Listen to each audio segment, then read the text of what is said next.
In video 3, we will be concentrating on simplifying complex numbers. The key to success in this video is remembering every time you see a negative under that root, you can change it to an I, and every time we see an I squared, we will change it to a -1. Our goal is to get rid of all the roots and as many I's as we possibly can. So you might be asked to simplify the square root of -49. Before today, you would say cannot be done or no solution, but now you know better because you can handle that lateral movement of a negative underneath the square root. So what I'm going to do first is split this up. Square root of -49 could be rewritten as square root of -1 times 49.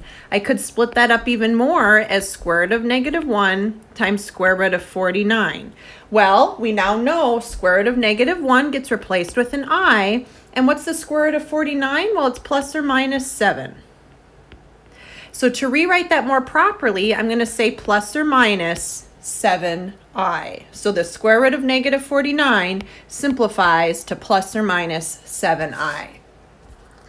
Let's try the square root of -17. I'm going to split that up into the square root of -1 times 17, or square root of -1 times square root of 17. Square root of -1 is the I, and now square root of 17, 17 is not a perfect square. It's actually a prime number, so I can't do anything with that. So the most I can do is just call it plus or minus square root of 17. So to properly write this out will be plus or minus root 17I. The complex or imaginary part, the imaginary part comes second.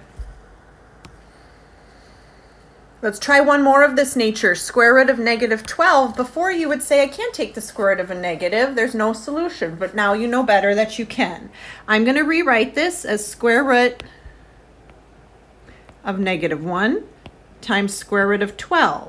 I'm going to break it down even further. I want to simplify that square root of 12. Can I pull out any perfect squares from there? I think I can. I'm going to rewrite this as square root of -1 times square root of 4 times square root of 3.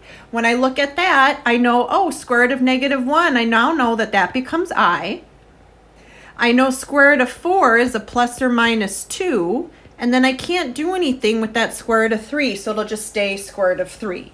Now, you wouldn't, what you want to do to finish this is rearrange it in a way that makes more sense. We're going to say plus or minus 2I root 3. You leave that root at the back. So square root of -12 is the same thing as plus or minus 2I root 3.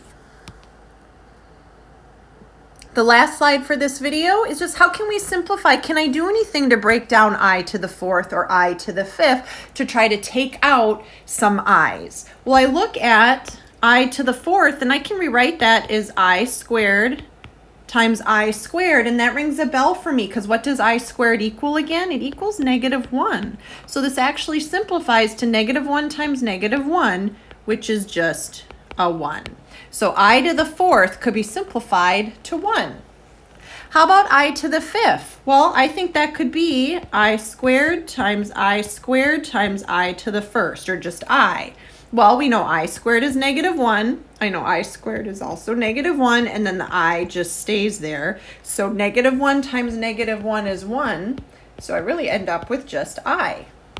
Some of you might say, well, I to the 5th, couldn't I simplify it to I to the 4th times I? And over here on the left, I already discovered that I to the 4th equals 1.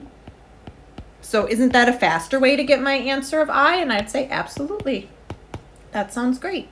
That is the end of simplifying complex numbers video.